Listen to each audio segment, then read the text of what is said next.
स्त्री, जितने पूरे विश्व में लोग कथा श्रवण कर रहे हैं, देश विदेश में बैठकर भक्त इस पवित्र प्रांगण में बैठकर कथा श्रवण कर रहे हैं, वो अपने भीतर एक उतारिएगा। पुरुष और स्त्री में एक अंतर है। पुरुष जब भगवान के मंदिर में जल चढ़ाता है, जल अगर चढ़ा रहा है तो वह अपने माता पिता, अपने नाना नानी को पार लगाता है, दादा दादी को पार लगाता है। पर शंकर के मंदिर में अगर कोई स्त्री, कोई नारी, कोई लड़की, कोई कन्या, कोई बेटी, कोई माँ, कोई वृद्ध भी अगर शंकर के मंदिर में एक लोटा जल चढ़ा रही है तो वो अपना मायका और अपना ससुराल दोनों की 71 पीढ़ी को पार उतार देती है। और कितना सुंदर कहा माता पार्वती जी ने भगवान शंकर से अमरनाथ की गुफा में प्रश्न करते हुए कहा कि पुरुष भगवान की सेवा में लगे, भजन में लगे, मंत्र उच्चारण में लगे तो उसका फल पुरुष को प्राप्त होता है। पर अगर स्त्री, नारी अगर भगवान शंकर की आराधना में लगती है, शिव की भक्ति में लगती है तो हे भोलेनाथ, उसका फल किस किस को मिलता है? शिव महापुराण की कथा कहती है, भगवान शंकर का चरित्र कहता है, पुरुष का करा गया पुण्य पुरुष को प्राप्त होता है। पर केवल भारत की भूमि पर एक नारी एक ऐसी होती है, स्त्री ऐसी होती है जिसने अगर सोमवार का व्रत कर लिया, मंगलवार का व्रत कर लिया, तीज का व्रत कर लिया, चतुर्थी का व्रत कर लिया, छठ का व्रत कर लिया, पंचमी का व्रत कर लिया, नवरात्रि के व्रत कर लिए, कोई सा व्रत, कोई सी पूजन अगर भारत की भूमि हो, चाहे देश विदेश की नारी हो, अगर कोई स्त्री व्रत करती है तो उसका फल केवल स्त्री अकेली को नहीं मिलता, उसका फल उसके बेटे को, उसकी बेटी को, उसके पति को, उसके ससुर को, उसकी सास को और उसके मायके को, सबको प्राप्त होता है। ये नारी के द्वारा किया गया पुण्य का फल उसके पूरे परिवार को मिलता है, पूरे परिवार। शायद आप लोगों को मालूम है कि नहीं मालूम, हमें ध्यान में नहीं है, करवा चौथ का व्रत किसके लिए होता है? जम के बोलो जरा, इसके लिए करते हो? पति की लंबी उम्र के, ठीक है? और ये पूरी दुनिया जानती है कि करवा चौथ का व्रत पति की लंबी उम्र के लिए होता है।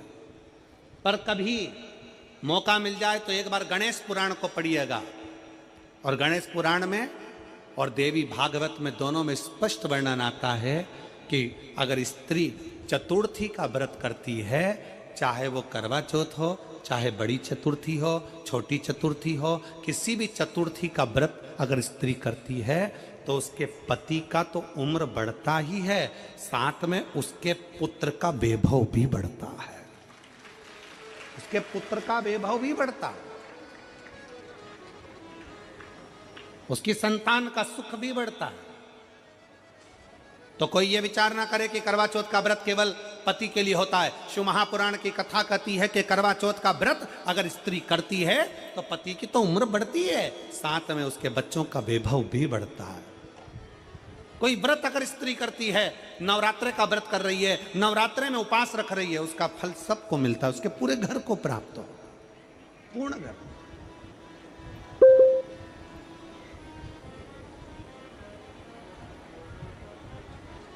शिव तत्व, शंकर की अविरल भक्ति, शिव की उपासना,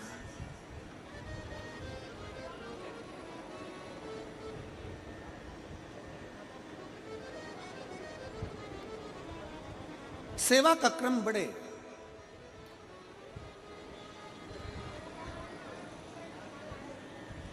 मंत्री से ज्यादा मंत्र पर भरोसा रखो,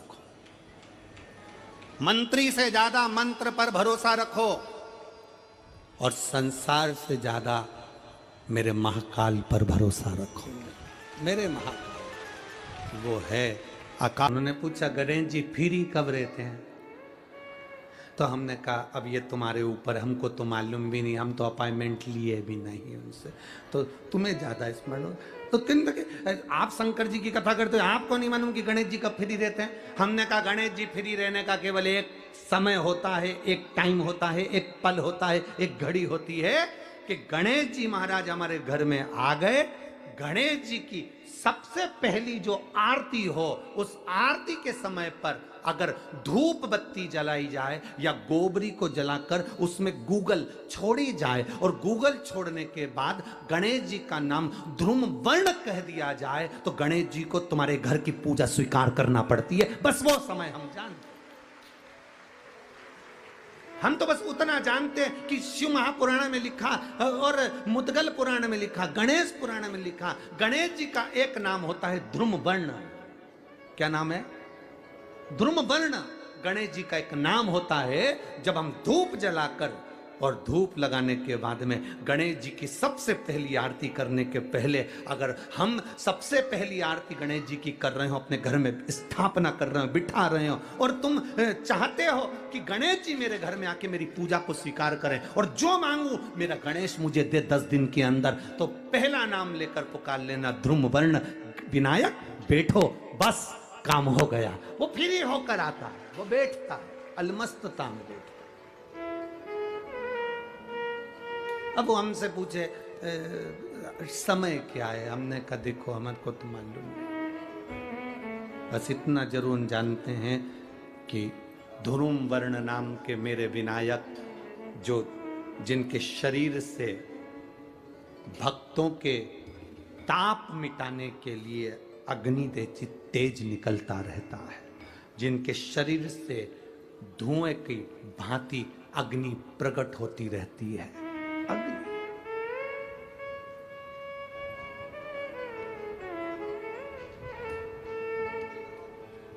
हम तो उनको पहचानते हैं जो दुनिया के ताप मिटाने के लिए प्रगटा,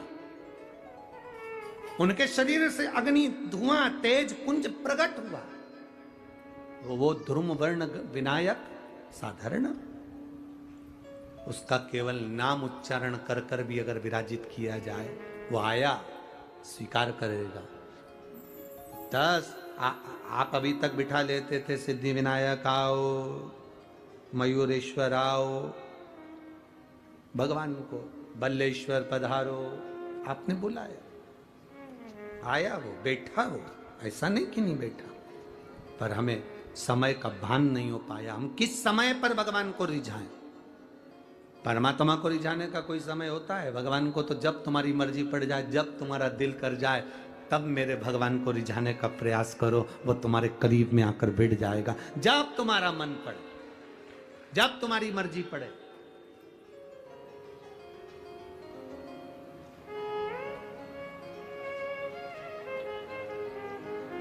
चतुर्थी का व्रत करने वाली जो माताएं होती हैं, जो चतुर्थी का व्रत करती हैं, आज भी चतुर्थी मान्य हो रही होगी, तो चतुर्थी का जो व्रत करने वाली होती हैं, जो चतुर्थी का पूजन करने वाली होती हैं, उनके भीतर का एक भाव होता है कि जैसे ही शाम का समय आए, चंद्रदेव का पूजन करें, चंद्र जब प्रकट हो जाए, कलश भर लिया, उसके नीचे आखा दाना रख दिया, चावल गेहूँ जो भी आप रखते हो पूजन के लिए, ऊपर पात्र आदि रख दिया, जलाशय, फिर अपन ने घी का दिया लगाकर पूजन भी कर ली। तो जो चतुर्थी का पूजन करने वाली होती हैं, जो चतुर्थी का नियम व्रत धारण करने वाली होती हैं, बड़ी बड़ी चतुर्थियां करती हैं या उसका नियम धारण करती हैं, तो चतुर्थी का जो पूजन करती हैं वो किस चीज के लिए होता है? केवल संतान, पुत्र, परिवार, हमारा कुटुंब, हम जिस कुल में हैं, हमारा कुल वैभव की ओर बढ़े, संपदा की ओर बढ़े और उसकी आयु बढ़े, उसकी आयु बढ़े, वैभव बढ़े। बहुत ध्यान दीजिएगा महाराज, चतुर्थी की पूजन में जो आप आखा दाना रखते हो, गेहूं वगैरह कुछ भी जो भी रखते हो, उसकी बड़ी महत्वता होती है महाराज।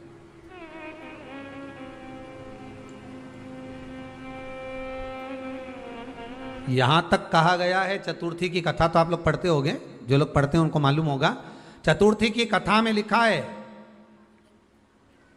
चौथ माता के व्रत में वर्णन किया गया है कि वो आखा दाना जो रखा जाता है, मान लो कोई जरूरी काम होता है तभी आखा दाना को रखा जाता है, संभाल के रखते हैं कि हम इस काम के लिए जा रहे हैं और हमारा ये कार्य सफल होना चाहिए। तो जिसने चतुर्थी का व्रत करा है, जिसने चंद्रदेव का पूजन करा, चतुर्थी का व्रत करा, वो गणेश जी से विनती करके वहां से 2-4 आखा दाना उठा ले और जो व्यक्ति का काम अटक रहा है अपने ही घर का, पर दूसरे कुल को नहीं देना, अपने ही कुल के अंतर्गत जो काम अटक रहा है उसकी जेब में, उसके पल्लू में उस चीज़ को रख दिया जाए। तो चतुर्थी जो अगली आती है, जैसे आप महीने की करते हो तो महीने की, और आप जैसे करते हो कि 4 अलग बड़ी बड़ी चतुर्थी करते हो तो उसके अनुसार आपका कार्य सिद्ध होता ही है। उस आखे दाने का इतना महत्व होता है क्योंकि चतुर्थी का व्रत करने वाली माता जब व्रत करती है तो स्वयं चतुर्थी की कथा में लिखा हुआ है कि पार्वती जी गणेश जी से चतुर्थी की कथा बचवाती। चतुर्थी की कथा बाची किसने थी? स्वयं गणेश जी महाराज ने। और सुनी किसने थी? माता पार्वती। बाचने वाले गणेश जी थे, सुनने वाली माता पार्वती थी।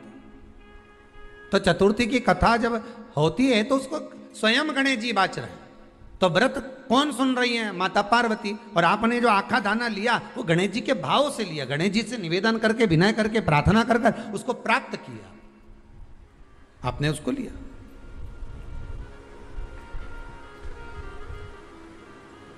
फल प्रदान कर देता है, कार्य की सिद्धता देता है। और एक और चीज ध्यान रखिएगा, जिसको पथरी की बीमारी हो या किडनी लीवर में कोई तकलीफ उत्पन्न हो जाती है, डायलिसिस चल रहा हो या डॉक्टर बोल रहे हो कि चेंज करना पड़ेगा, तो उसके पहले कोई सी भी 4 चतुर्थी, कोई सी भी 4 चतुर्थी, सफेद दुर्वा, जब गणेश शिव महापुराण की कथा बातचीत थी पिछले वर्ष की, शायद हमारे चैनल पर डली होगी, आप जब जाएंगे तो उसमें प्राप्त होगा। तो सफेद दुर्वा, और दुर्वा का भी वर्णन करा था कि दुर्वा कहाँ से उत्पन्न हुई थी, दुबा का भी व्याख्यान वर्णन करा था कि दुबा का महत्व क्या है, इसको अमृत क्यों कहते हैं, उसका भी वर्णन करा गया था कि सारे पेड़ पौधों को काट कर पटक दो वो सूख जाते हैं, पर दुर्वा को भले काट लिया 1 साल बाद वापिस ले जाकर डाल दो और पानी के अंदर दुर्वा हरी हो जाती है, अमृत कहते हैं उसको। तो उसमें सफेद दुर्वा, जिसका किडनी लीवर का प्रॉब्लम होता हो उसको सफेद दुर्वा, बालचंद्र का स्मरण कर कर 7 बार घुमाकर वो सफेद दुर्वा सुबह के समय खाली पेट थोड़ी सी दुर्वा का भाग दांतों से चबा चबा कर उसको निगल लेना चाहिए। पथरी होती है तो 15 से 20 दिन में वो बाहर निकल जाती है, किस मार्ग से निकले, यूरिन आदि के माध्यम से वो बाहर हो जाती है। और अगर किडनी लीवर की प्रॉब्लम होती है, डायलिसिस चल रहा होता है, तो उसमें भी आपको सुख की प्राप्ति होती है। हफ्ते में अगर 2 डायलिसिस हो रहे हैं तो हो सकता है बाबा चाहेगा विश्वनाथ तो 1 कर देगा, धीरे धीरे उसको फिर 4 चतुर्थी कर लीजिए। सफेद दुर्वा का स्मरण। सफेद दुर्वा कहाँ मिलती है? तो कहा जहां जलाशय होता है, जहां कुआं हो, बावड़ी हो, तालाब हो, पानी जहां भरा रहता है उसके नजदीक में सफेद दुर्वा उत्पन्न होती है। सफेद दुर्वा वहां रहती है। सफेद दुर्वा का स्मरण शिव कथा कह रही है। अगला वर्णन किया है भगवान। तो बालचंद्र चतुर्थी का स्मरण करते हुए कहा कि आप जो व्रत कर रहे हो उस व्रत की पूर्णता में जिस भगवान का भजन कर रहे हो उस भगवान से पूर्ण फल की कामना हो। आपकी के दिन 7 गांठ वाली दुर्वा 21 ले लो और चतुर्थी के दिन गणेश जी को समर्पित कर दो। पंचमी तिथि को उस दुर्वा को उठाकर दूध में डाल दो और उस दुर्वा को दूध में डालकर उस दूध में उस दुर्वा को मल लो, और जिसके सफेद चमड़ी पड़ गई हो, चर्म रोग हो गया हो, उस दूध को उस दुर्वा के साथ, दूध नहीं भी हो तो पंचमी के दिन दुर्वा का लेपन शरीर पर कर लें। आधे घंटे तक करने पर पंचमी को प्रदोष काल में स्नान कर लें। महाराज आपको चर्म रोग में आराम लग जाएगा, सफेद चमड़ी अपने असली रंग में आना प्रारंभ हो जाएगी। गणेश पुराण दुर्वा का मूल बता। महाराज 21 दुर्वा के 108 बंडल बना लो। अगर एग्जाम में बैठ रहे हो, सरकारी परीक्षा में बैठ रहे हो, पास नहीं हो रहे, नौकरी नहीं लग रही, बहुत जगह इंटरव्यू दे दिया, 21 दुर्वा के 108 बंडल बनाओ, उसकी माला बनाओ और देवी के मंदिर में, माता जगदम्बा के मंदिर में, अर्थात जहां शंकर पार्वती पूर्ण परिवार विराजमान हो, ऐसे देवी के मंदिर में गणेश जी के गले में वो माला अर्पण करिया है, अपना नाम बोलकर और जिस एग्जाम में बैठ रहे हैं उसका भाव वर्णन कर कर महाराज, और वहीं से एक पुष्प लेकर अपने कमरे में जहां पढ़ते हो कांच की प्लेट में उस फूल को रख दीजिए और दूसरे दिन एग्जाम के लिए चले जाइए, आपको उसका फल अवश्य मिलेगा, अवश्य मिलेगा, आप उसमें उत्तीर्ण होंगे, फल प्राप्त होगा। दुर्वा सुख का अनुभव करा देता, घर में शांति ही ना रहती हो, सुख ही नहीं है, क्लेश 24 घंटे बना हुआ है घर में, ना कोई बात ना कोई प्रसंग, उसके बाद भी सबका मुंह फूला हुआ है, उसके बाद भी सबका चेहरा उतरा हुआ है।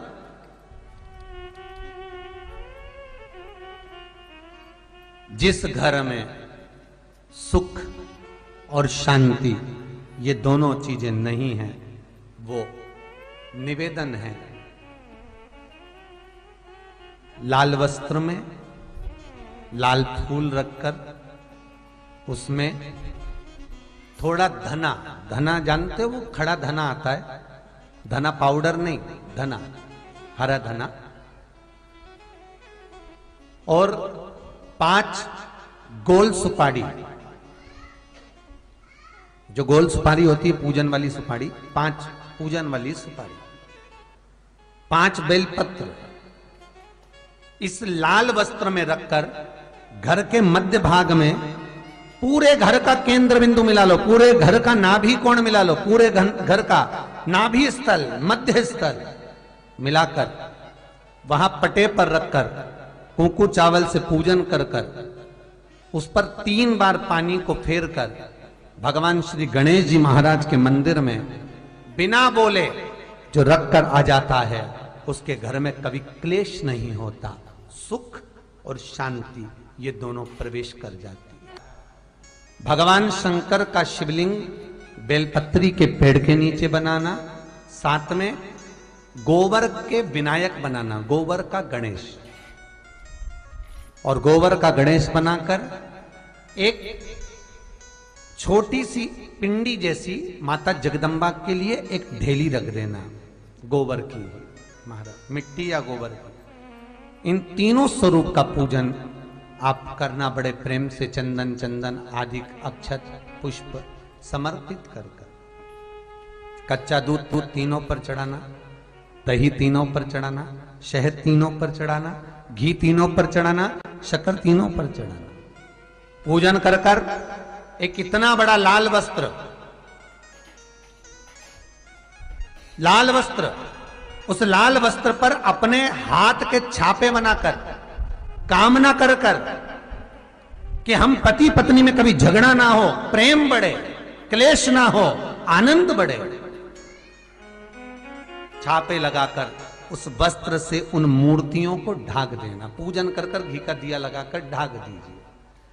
108 चावल के दाने लेकर एक एक चावल का दाना अपनी कामना कर कर उस वस्त्र पर डाल दीजिए, वस्त्र का चावल अपने ऊपर बाद में छिड़क लीजिए, मूर्तियों का पूजन कर फिर वापस पूजन कर कर विसर्जन कर दीजिए। अगर अदालत में केस भी चल रहा होगा तलाक तक का, तो भी प्रेम बढ़ सकता है और आपका जीवन सुखमय हो सकता है, आनंदित हो सकता है। कोई पैसे नहीं दे रहा, अवश्य करें, कोई धन नहीं लौटा रहा, अवश्य करें, कहीं किसी कंपनी में आपका पैसा उलझ गया है, नहीं मिल रहा है, अवश्य करें, मिलेगा फल।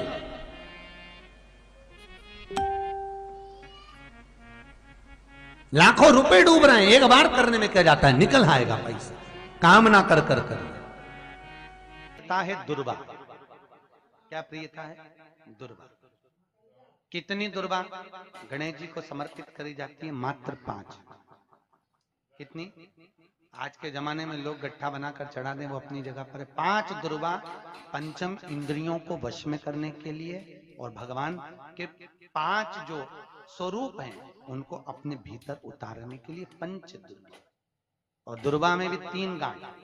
जब दुर्वा समर्पित करी जाती है तो उसमें नीचे दुर्वा की डंडी पर गांठ रहती है, 3 छोटी छोटी गांठें होना चाहिए। कितनी गांठ? जो भगवान को समर्पित करी जाती। गणेश जी का जो दांत टूटा है उस दांत की ओर गणेश जी को दुर्वा समर्पित करी जाती है। इसलिए हमारे करा करो। अगर घर में संपदा लक्ष्मी नहीं आ रही हो, व्यापार व्यवसाय नहीं चल रहा हो, नौकरी सर्विस नहीं मिल रही हो, बहुत तकलीफ हो, 7 बेलपत्री केसर को घिसकर चंदन बनाकर बेलपत्री पर बीच वाली पत्ती पर ओम लिखना है। दोनों पत्तियों पर भी एक आदिशक्ति जगदम्बा के नाम की केसर की बिंदी लगाना है, दूसरे में श्री गणेश रिद्धि सिद्धि के नाम की बिंदी लगाना है। शिव जी पर समर्पित करते जाना, शंकर को चढ़ाते जा।